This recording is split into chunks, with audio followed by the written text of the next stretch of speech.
Shakib Al Hasan, barrister Suman, নায়ক ফেরদৌস এদের বিরুদ্ধে হত্যা মামলা দায়ের করা হয়েছে। চমৎকার আইনি পদক্ষেপ। এই বিষয়টা নিয়ে একটু আলোচনা করব। একই সাথে আরেক প্রতারক, আরেক চোর মাশরাফি বিন মুর্তজার সম্পর্কে আমাদের দৃষ্টিভঙ্গি কি হওয়া উচিত এই বিষয়ে একটু আমি আলোচনা করব।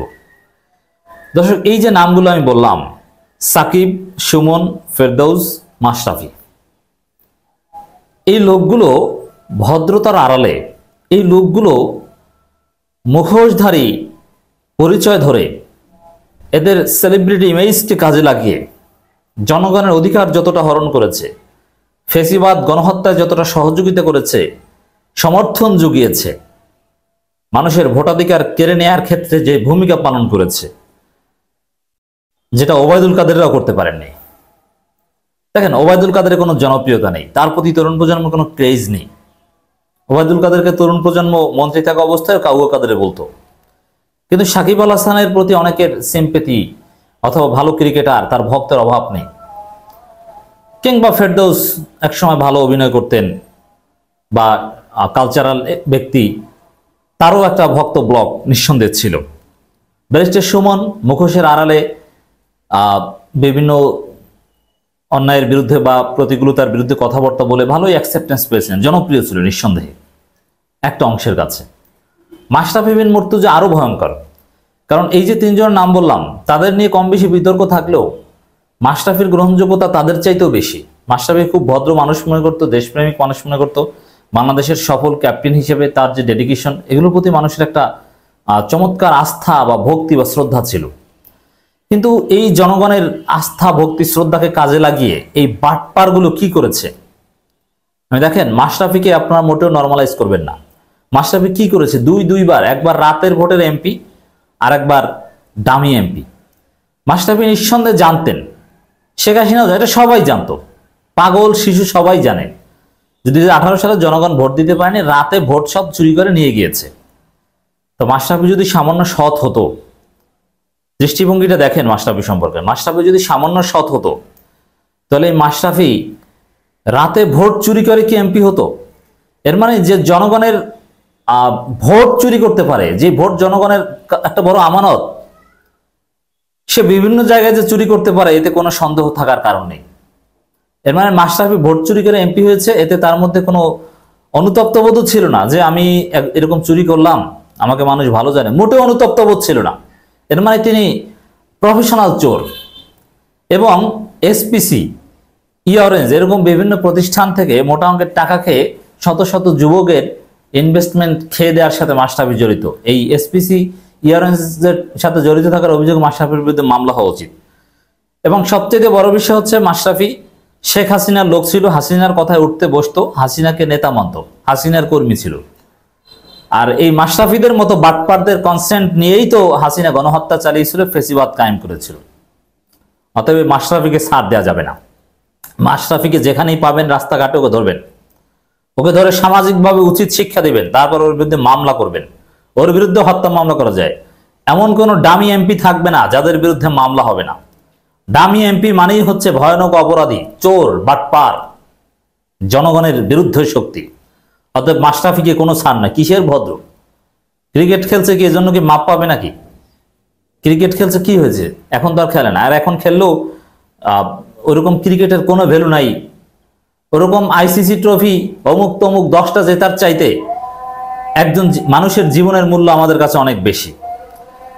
তো দর্শক, ধন্যবাদ জানাই। সাকিব, সুমন, ফেরদৌসের নামে হত্যা মামলা হয়েছে। এই বাটপারগুলো যাতে কোনোভাবে আমাদের মেইন স্ট্রিম সোসাইটিতে আর অ্যাকসেপ্টেন্স না পায়, কারণ এরা প্রত্যেকেই গণহত্যাকারী সহযোগী এবং প্রত্যেকেই ফেসিবাদের দোসর।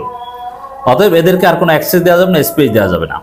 আমরা এই পদক্ষেপকে স্বাগত জানাই এবং মাশরাফির বিরুদ্ধেও মামলা করা কিভাবে কি যায় খোঁজখবর নিয়ে মামলা করা দরকার। হাসিনার প্রত্যেক সহযোগীর বিচার হতে হবে। দর্শক, আমরা খবর যেটা দেখতে পাচ্ছি, এবার জাতীয় দলের ক্রিকেটার ও সাবেক সংসদ সদস্য সাকিব আল হাসান। দেখেন, সাকিব আল হাসান ক্রিকেট এখনো ভালো খেলে, রাইট, কিন্তু একজন অপরাধী এরকম মিডিয়া কাভারেজ পাবে, ক্রিকেট খেলবে, আমাদের দেশের প্রতিনিধিত্ব করবে, এটা আমরা চাই না। এজন্য একজন গণহত্যাকারী সহযোগী হিসাবে সাকিব যতই ভালো খেলুক, ওকে ওকে বাংলাদেশের জাতীয় ক্রিকেট দল থেকে লাথি দিয়ে বের করে দেওয়া হোক, তারপরে বাংলাদেশে এনে ওকে গ্রেপ্তারের ব্যবস্থা করা হোক। এই বিশ্ব বাটপার, ভয়ানক রকমের অসৎ লোক। এই অসৎ লোকগুলো আমাদের সমাজকে নষ্ট করেছে, তরুণ প্রজন্মকে বিভ্রান্ত করেছে। এর ব্যক্তিগত জীবনে বিতর্কিত, আর হাসিনার খুব বিশ্বস্ত সহযোগী ছিল। কোনো নীতি নৈতিকতা, ভোট চুরির ভোট না ডামি ভোট না কি, এগুলোর কোনো বালাই ছিল না। এর মানে অনেক টাকা পয়সা মেরেছেন আমরা বিশ্বাস করি। অতএব সাকিবকে ধরে আনা হোক, ওকে ক্রিকেট মাঠ থেকে ধরে এনে জেলে ভরা হোক, এটা আমাদের দাবি। সামাজিক যোগাযোগ মাধ্যমে তুমুল আলোচিত সমালোচিত সাবেক সংসদ সদস্য ব্যারিস্টার সাইদুল হক সুমনের সর্বশেষ বক্তব্য শুনলাম। সেই বাটপাড়ির সাকসেশন তার বক্তব্যের মধ্যে আছে। অতএব সুমনকে কোনোভাবেই কোথাও অ্যাক্সেস দেওয়া যাবে না। আমি তো বলেছি, ঘোষণা দিয়েছি, এই সুমন, মাশরাফি, সাকিব, অমুক তমুক, এরা এই বন্যা দুর্গতদের সাহায্য নেন বা কোনোভাবে কোথাও যাক, পারলে ওদেরকে টুস করে পানিতে ফেলে দেওয়ার ব্যবস্থা করবো আমরা। চিত্রনায়ক ফেরদৌস আহমেদের বিরুদ্ধেও হত্যা মামলা দায়ের করা হয়েছে, রাইট? এরা আরো ভয়ানক শাস্তির যোগ্য, এদেরকে জেল হবে এবং এদের শাস্তি হবে, ন্যায় বিচার হবে এদের উপর। আদাবর থানায় মামলাটি রুজু করা হয়। আদাবর থানা পরিদর্শক তদন্ত মোহাম্মদ নজরুল ইসলাম মামলার বিষয়টি নিশ্চিত করেছেন। এই মামলায় সাবেক প্রধানমন্ত্রী শেখ হাসিনা এবং সাবেক সড়ক পরিবহন সেতুমন্ত্রী ওবায়দুল কাদের সহ আর 156 জন নাম উল্লেখ করা হয়েছে। এছাড়া মামলায় অজ্ঞাত আরো 400 থেকে 500 জনকে আসামি করা হয়েছে। কত হাজার মানুষের জীবন গিয়েছে, তাতে হাসিনার এই ডামি এমপিদের ভূমিকা তো থাকবেই, কারণ তাদেরকে তারা এমনি এমনি এমপি বানায়নি।